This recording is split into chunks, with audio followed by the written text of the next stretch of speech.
Welcome back to Friday Night Prime, powered by Patco Transportation. I'm Jackson Jeffrey. I'm McLean Kellerman, and we got a lot to cover here tonight. Let's start off with the 360 Sprints, who had yet another exciting show. And McLean Callan got a chance to catch up with two drivers who had some bad luck last week, but were able to turn it around. He had speed by the end of the year. Yeah, that was a rough year for Josh Hansen. And as we say that, something goes wrong in corner number 3. Was that a tire maybe? Let's hope it's just a tire. No? I think I see something spewing out the bottom of the car. And Josh is taking a look under the side here. And now you can see the dejectedness here in the 88 of Josh Hansen. And there is a big puddle here under the car. They'll get him pushed back. And there you see it, guys. Jack, show him here. So we got a big puddle here, guys. Yeah, and see this milkiness? That shows us it's coolant and oil together. That's a blown motor, guys.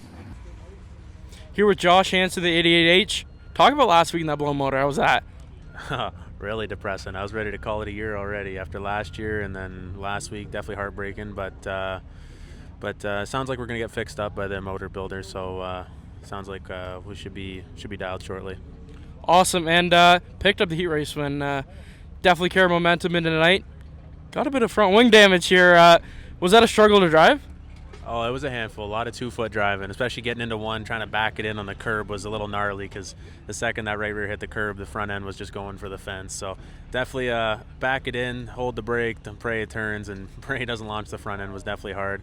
I was definitely felt better after the heat race, especially because we qualified so poorly. But knew we had felt something and didn't want to change it too much. We changed a little bit, and then really sucks about that front wing. I feel like we probably at least could have gave Westbrook a good run for his money.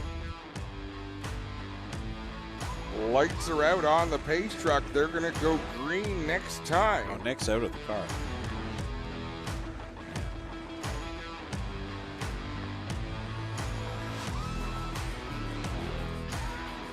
So the most recent winner in 360 sprint car competition here at Ohsweken Speedway will not take the green flag for the first feature. Here with Nick Sheridan, car number 45. Got a solid finish here tonight. Talk about that. Yeah, it was a tough night from the start, man. We were behind the 8 ball. We started tonight. We've been behind the 8 ball the first week too. Just a tough start to the year. Then the heat race wasn't that much better, but came in and found a big problem in the rear end. So I had to change the rear end between the heat and the feature. So we were just scrambling. Changed the rear end, changed a couple of shocks, changed the wing, changed you name it. We changed it. Probably we were working our butts off. But under the feature, and we were a heck of a lot better. Just still pretty free. We need to tighten up a little bit more, and we got a lot better. Restart really helped us. I had a chance for tires to cool down and pick off a couple guys when it came green, and just kind of stalled out around 5th. But then we could be a little better, snug up a bit, and one more track position to start. But can't complain with this night, especially after the start of the year. We've had for sure a big momentum builder, and guess I could still wheel a little bit, eh? Yeah. And do you think you worked out the kinks from last week? Yeah, we did for sure. We had a big problem there. Had a couple of nuts come off and bolts break, and then driveline failure. So last week we changed the whole drive shaft, U-joint, torque tube. This week changed the whole rear end. So pretty much everything from the motor back is new in the car. Been a big couple weeks, but we got her done now. Obviously we're rolling tonight. A couple little changes, which I think I know what I got to do, and we can be up there with the 47 again. Awesome, and you picked up the Northern Sprint Car Nationals win last year. How are you going to carry that victory, the momentum from that victory into this year? Well, we haven't done too good of a job so far. But no, it's just we learned a lot at the Nationals. We put into place a lot of things we have rehearsed and kind of built on last year, and I think we just got to keep showing up every week and doing the best we can, and keep the momentum rolling, like you were saying, with just knowing what adjustments to make and knowing how the night goes. Nick, defending Sprint Car Nationals champion. How's that sound? It's a little bit of pressure with those words. It's a pretty awesome accomplishment. I love amazing that it happened to us, and very fortunate. Hope we're going to try and do it again, but big words to live up to, that's for sure.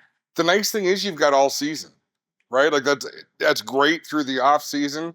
I'm sure it's a focal point of this year, but what else have you got on the radar this year? It was still so you did something Dylan Westbrook has never done, which is a bit of a check the box, because he's still the winningest sprint car racer ever at Ohsweken, but I think he's got to be looking over his shoulder a little bit, don't you?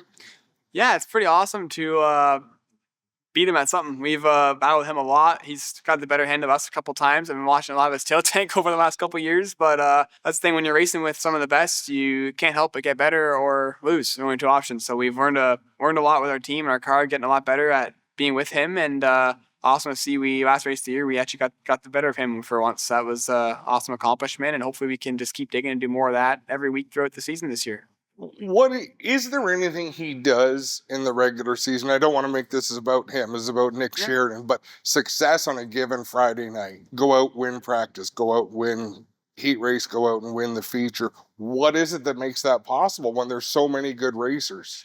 There's a lot of things. They got a great combination with their team there. They have good equipment, good crew guys, lots of experience. Dylan himself and the crew has got an amazing amount of experience in racing the U.S. at different tracks, and they always show up with their stuff ready, and I think we do a really good job of that as well. But the biggest thing I think they have that we haven't had a lot in the last 2 years has been experience, which we've been racing as much as we can to learn more. And fortunate with the help of Glenn Sires and race even more a bit in the U.S. He can help us a lot with that. So as we get more racing under our belt, I think it's just going to be even more natural when we get to the racetrack and be more prepared and know what to be prepared on and what to focus your time on, and just be being more ready every single Friday. The more you do it, you can't help but learn.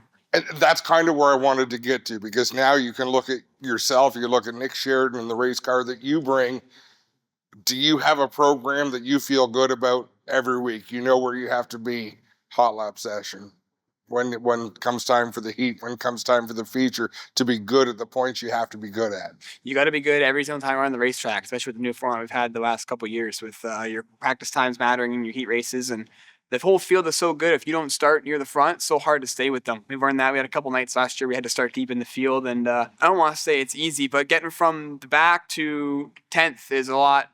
You can do that a lot more achievably. Once you get to 10th, the guys that are ahead of you are all already so much farther ahead of you, so it's hard to even get back to them. So you got to start good and be with them all race, and I think that's something we really worked on our program a lot, at having different steps, different points of the night, being able to read the track and being as prepared as we can every time we get out there. I think our equipment's gotten a lot better with some help, with some better funding, and mostly a lot of experience, just knowing what needs to be done, what to focus your time on. And this year we're hopefully able to have a complete backup car. It's the first time I've ever had that in my entire life, which is pretty awesome. So we're working on getting that stuff together and being prepared for whatever happens. If you have a bad night or need to be ready with spares, that kind of stuff, just being ready to make sure you can get the most points every single night. And that's how you get there at the end of the year.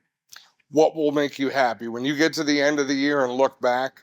What's going to make you satisfied? That's a loaded question. Obviously, we're going for a championship. That'd be amazing for me. We're doing our best to go after that. If we can get a couple of wins in that, I'd obviously love winning races. There's no better feeling, but trying to do the best we can in points and be at the end of the year for a championship, that'd be the dream come true for me. Jackson Jeffrey got a chance to talk to Brett Stratford. Let's take a look at that. Here with Brett Stratford of the BS39. Solid night for you. Is this where you wanted to be with your new car? No, obviously I don't. We're definitely happy because we're getting the car better. Every time we get on the track, the car is getting better. The crew's happy, all our fans are happy, but I'm dejected because I really want to win.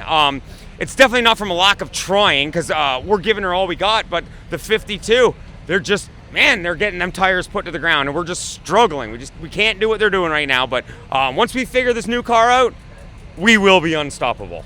So is it more of a mechanical sort of thing you're trying to figure out, or is it more of a driving thing you're trying to get some more seat time to figure it out and finally take it to them? Well, if you talk to my crew, it's all driver. That's the problem. But no, it's setup. It's just all about getting the rubber down to the track. This new regular tire, it's 2 inches narrower and it's harder, and that's what we're struggling with. Everything we did on our last year's car is not working on this one. So we just keep doing.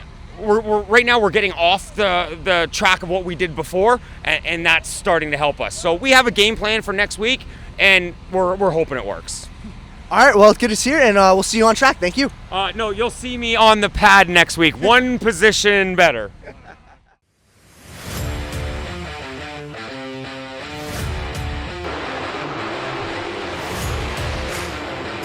Couple of zeros out in front. Ryan Turner with a good opening set of turns, keeping Dylan Westbrook back in the fourth spot as we got one around off of turn number 4.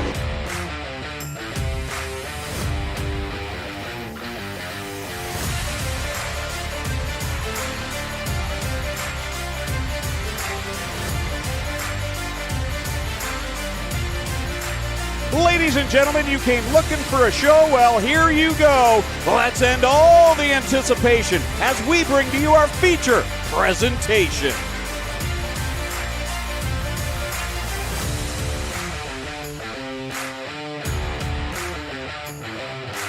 A pretty good start, all things considered, as Corey Turner runs the outside. Hansen looks to the inside of Westbrook, down into 3. He's down to the inside of him. They come off a corner 4, though. Westbrook's got it all wound up. He'll pull away at the line. There's going to be no stopping D-Dubs. He's going to get the double checkers and win again. Westbrook for the win. Second place going to Josh Hansen, with Corey Turner rounding out the podium. Got the epic race red checkered flag. How about it for Dylan Westbrook as he gets it done here once again. Standing by here with Dylan Westbrook of the 47. So you've had a great start to the season, but what do you think you need to do to keep the momentum rolling and still come out on top? We keep on trying different setups every week. We like everyone keeps on getting faster and faster, so we got to try some different stuff to stay ahead. As we've been working, doing that, just trying different stuff with the shocks, really, which tonight was a little bit slicker and it really felt stable with the car. So just change the setup, try to stay ahead because everyone's always trying something new. Do you feel that the competition's getting tougher and tougher to beat every week? Yeah, 100%. Like years ago, when different series would come up here and like all of us would be into B main. Now it's completely switched. Now we can go travel around. We're winning races out there. So yeah, we got some of the best competition here, and everyone just keeps on getting better. Don't forget the mini stocks. Let's see what they got up to this week.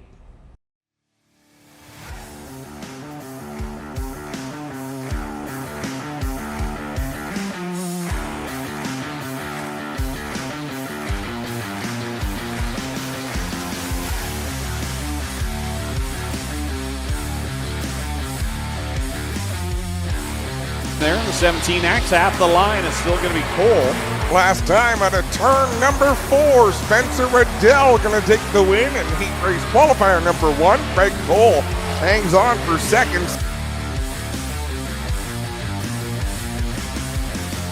Craig Cole out in front, the 55, Jeff Elslager. You have to consider the 11 car to be a major championship contender this year. And there is some heavy smoke just to the inside of him and the 0-1 of Tristan De Silva. All the while he's going for the lead.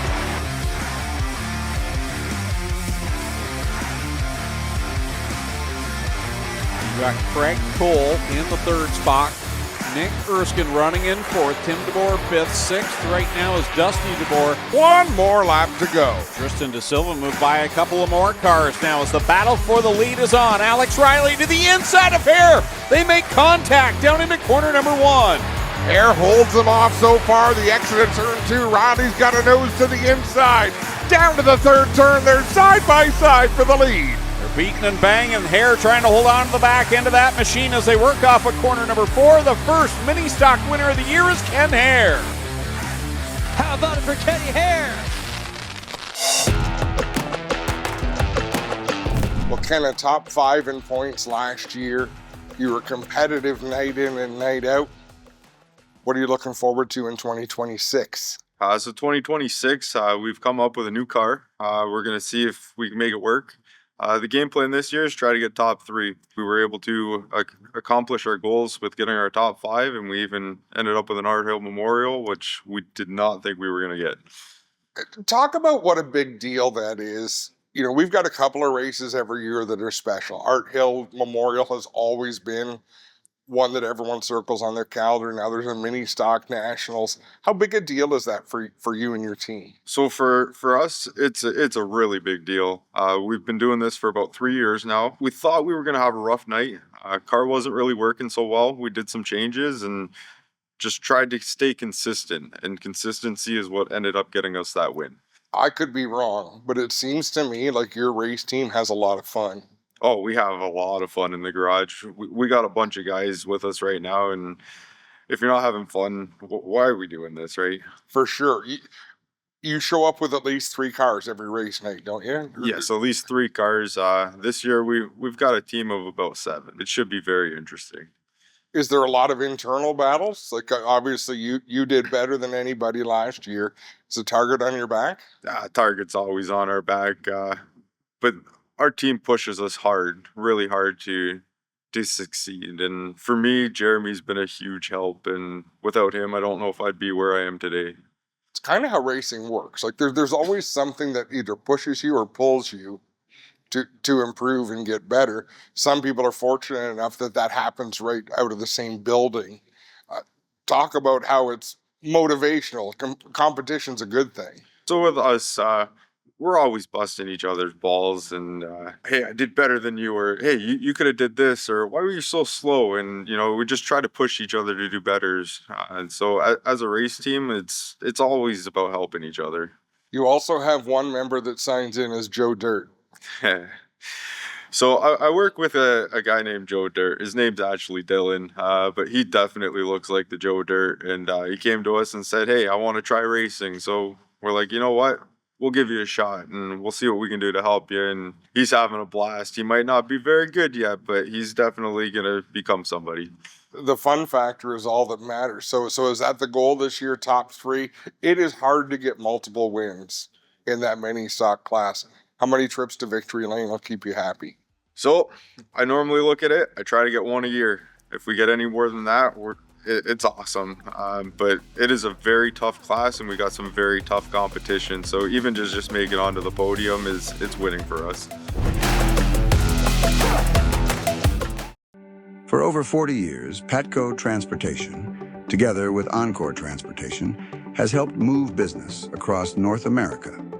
Based in Ayr, Ontario, with a second terminal in Dalton, Georgia, this family-owned company is built on experience, reliability, and service. Patco Transportation, your LTL, truckload, and special events carrier. And McLean got a chance to talk to Corey Turner, who had another solid finish in his new ride. Here with Corey Turner, the 39. Talk about that run tonight. Yeah, pretty good, 4-3. This track was kind of an Ohsweken track from a few years ago. It was slick to a curb in 1 and 2 and just slick top to bottom in 3 and 4. Surface was real good. It was racy. If you had a good car, you could really move. So no, we're second night out basically with our own family team. So we're happy with that. And now that you're on your own car here, got the new number. Any meaning behind that 39? Yeah, my grandfather ran 39 for 40 years, so that's the meaning behind it. And I was always, when I owned my own cars previous to driving for car owners, I was always 19, which was half of my dad's number and half of my grandpa's number.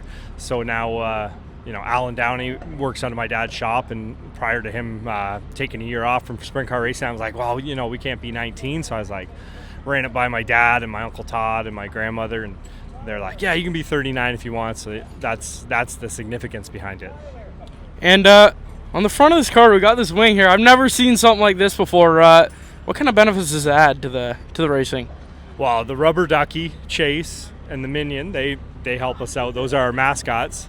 And so with a front wing like this, you get a lot of air on the left board, and it really helps you turn in. Not good in dirty air, but when you're out by yourself, it really helps you run like the bottom to middle of the racetrack. Thunderstock's had another crazy week. Let's take a look at that.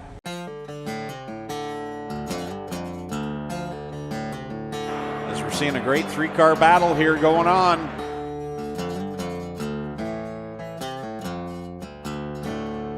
Ryan Beagle, last week's winner, leads the pack down the backstretch.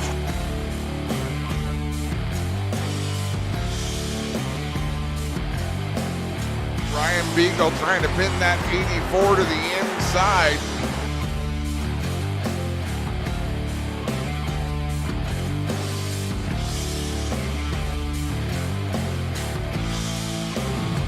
Oh my goodness.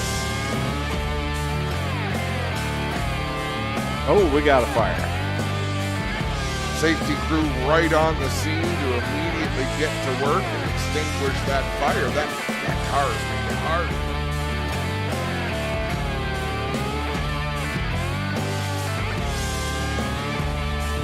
Working that outside line of Dave Bailey, trying to inch a little bit.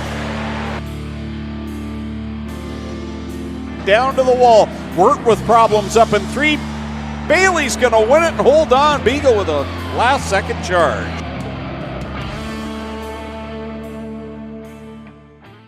Here with Ryan Beagle of the 84 here. So Beagle, another solid night, but how do you feel going into finishing the second night of the season? Pretty good, honestly. Track conditions were different again tonight, and could only run against the blocks, but it was fun either way.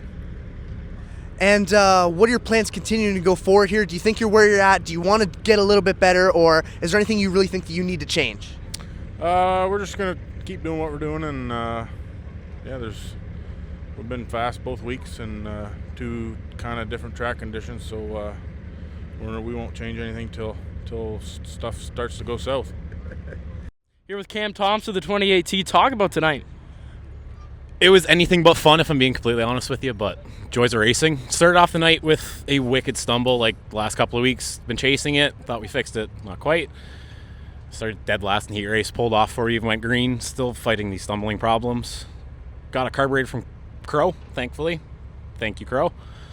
Went up for the B main star last and finished 8th, so I can't complain. We made the show. We were making progress in the show. I decided I didn't like where the inside blocks were, so I decided to move them with the left front tire. Inside blocks normally win, not the left front tire. And you get to watch Hunter Hill here on Thursday night. How's that? It's different. I don't know. I feel a bit of joy because I know he feels joy watching me on a Friday, so it's nice working with him, seeing what he does, seeing how much he learns and feeds off of me is honestly pretty heart-wrenching when you see him out there, especially when he's on his lid, so I can't complain. It's an awesome life. I love racing, especially when the kids are in it too.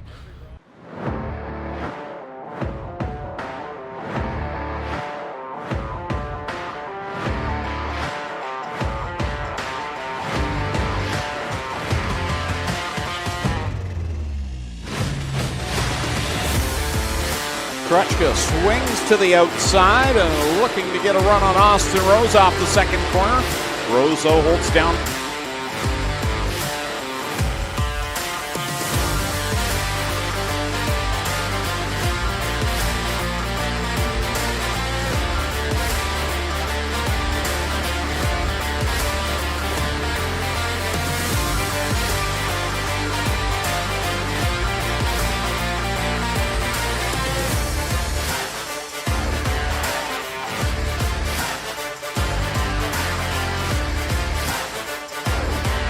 They've got a gaggle of traffic right in front of them that could play a factor here. Halfway through this one, 10 laps in, 10 laps to go, and traffic is for sure going to play a role in this race, at least for the next little while. And here he goes to the inside of Adrian Staley, the final time down the backstretch. Costa leads the way down into turn number 3. He'll stick to the inside off the fourth turn. Second feature win in a row for Jesse Costa. Brett Stratford going to come home second. Keegan Baker rounds out the top 3. Jesse Costa!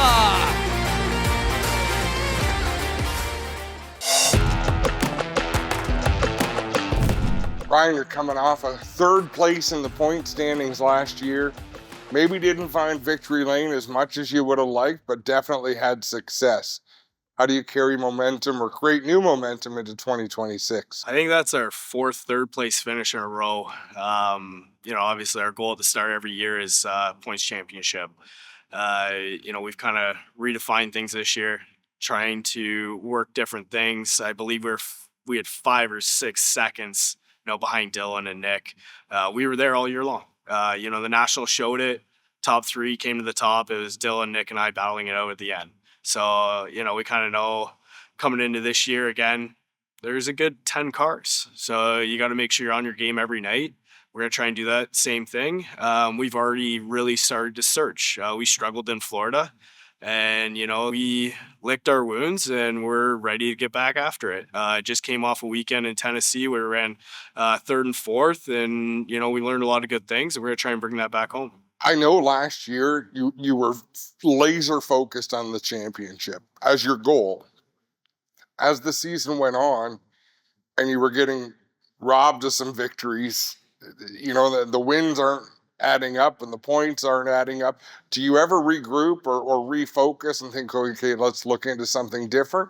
Or are you still taking that big picture approach? No, I think it's always big picture. You always go for the win. Every night you go for the win when you can. You know, you never know when your last one's going to be. You know, we've seen a lot of people come in and just dominate. Dylan for years, Mike Bowman at times. You know, Nick Sheridan seems to be coming up in his game. So, you know, you never know when you're going to get that next win. You obviously celebrate that one, but, you know, the big picture is the championship. You know, that's what Dan, Brando, myself, our whole team's focused on. So, you know, we're going to put in the work. We've already been doing lots of things, getting some new tools, you know, and we're going to be there. Is there anything you can do different, Ryan, or do you just try to continually improve? I believe, you know, I can always run the top better. Part of that is setup as well. You know, I probably ran the top the most out of last year than I have in any other year.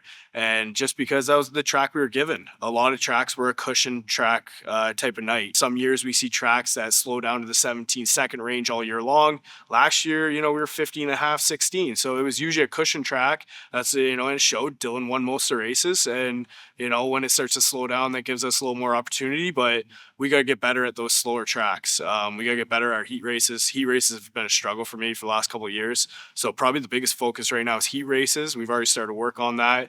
And, you know, I truly believe we'll be better this year at it.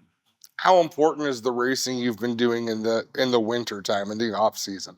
It's massive. You know, just staying in the seat as a father with twins and working. You know, I don't have time to go to the gym, don't have time to go for runs, you know, those kind of things. So a lot of it is, you know, just reps and motions in the race car, you know, and as you sit in that car, you should be comfortable every night you sit your butt in that car. And that's a big thing, you know, feeling that car and knowing what's going on and just being ready for the different conditions that tracks can throw. Ohsweken is probably one of the best tracks around, and we saw one of the craziest tracks I've ever seen this year. And you have to be ready for that, and you have to take advantage of it. And you know, I was actually thoroughly impressed. I think I was 4th in that race, and you know, so it just you have to be ready for that. And have to, again, it's every night. Freight doesn't move itself.